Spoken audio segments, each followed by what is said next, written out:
வணக்கம். என் பெயர் கணேசன். நான் ஹிப்னாசிஸ் மற்றும் டிரான்சாக்ஷனல் அனாலிசிஸ் ட்ரெய்னராக இருந்து வருகிறேன். Make every difficulties into opportunities என்று ஒரு கோட் இருக்கிறது. இந்த உலகமே கோவிட் நோய் வந்ததால் ஒருவருக்கொருவர் பேசக்கூட முடியாத நிலைமையில், ஒருவருக்கொருவர் கருத்துக்களை பகிர்ந்து கொள்ள முடியாத நிலைமையில் கஷ்டமான நிலையை அனுபவித்து வந்தது. அந்த கஷ்டமான நிலையை ஒரு ஆப்பர்ச்சுனிட்டியாக மாற்றினார் திரு ஸ்டீஃபன் சிகாமணி அவர்கள் மைண்ட் யுவர் மைண்ட் என்ற ஒரு கருத்தரங்கம் நிகழ்ச்சியை ஆன்லைன் மூலமாக உருவாக்கினார்.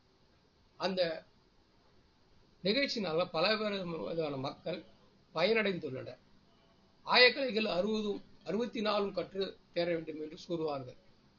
அவர் இந்த நிகழ்ச்சியின் மூலமாக உலகில் உள்ள படிப்பாளிகள், படைப்பாளிகள், விஞ்ஞானிகள், அறிவாளிகள், கவிஞர்கள், மன உளவாளிகள் மற்றும் பல்வேறு துறைகளைச் சேர்ந்த எக்ஸ்பர்ட்ஸ்களை இந்த கருத்தரங்கத்தில் பேச வைத்து எல்லோருக்கும் பயனுள்ளக்கும் உள்ள வகையில் நடத்தி வந்திருக்கிறார்.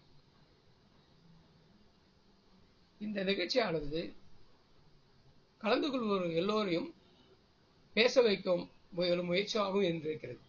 குழுவினர்கள் எல்லோரும் தங்களுடைய கருத்துக்களை பகிர்ந்து கொள்வதிலும் உறவுகளை மேம்பட பேசுவதும் மிகவும் அலாதியானது.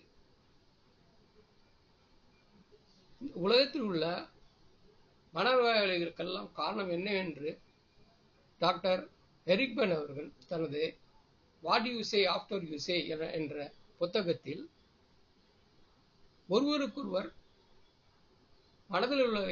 மனதில் உள்ளதை பகிர்ந்து கொள்ள முடியாத நிலைமையே என்று கூறுகிறார். இந்த நிகழ்ச்சியை நான் பங்கேற்பதனால் எனது மனம் பாரம் குறைவாக இருப்பதாகவும் மன நிம்மதியாக இருப்பதையும் நான் உணர்கிறேன். நானும் இந்த குழுவினில் சேர்ந்து பங்கேற்றிருக்கிறேன். இந்த நிகழ்ச்சியில் ஸ்டீஃபன் ராஜ் பலவித சொற்பொழிவுகளை ஆற்றியுள்ளார். இந்த நிகழ்ச்சியில் மைல்ஸ்டோன் என்று சொல்வார்கள். இந்த நிகழ்ச்சியானது 1000வது நிகழ்ச்சியை 24 ஜூலை 24 அன்று எட்டுகிறது. மேலும் 999 நிகழ்ச்சி அன்று 9 எக்ஸ்பர்ட்ஸ்களை பேச முயற்சி செய்திருக்கிறார். இந்த நிகழ்ச்சியின் மூலமாக உலகில் உள்ள எல்லா மக்களும் பயனற்று இருக்கிறார்கள். இதில் கலந்து கொண்டு எல்லோரும் பயன்பெற வேண்டும் என்று நான் ஆசைப்படுகிறேன்.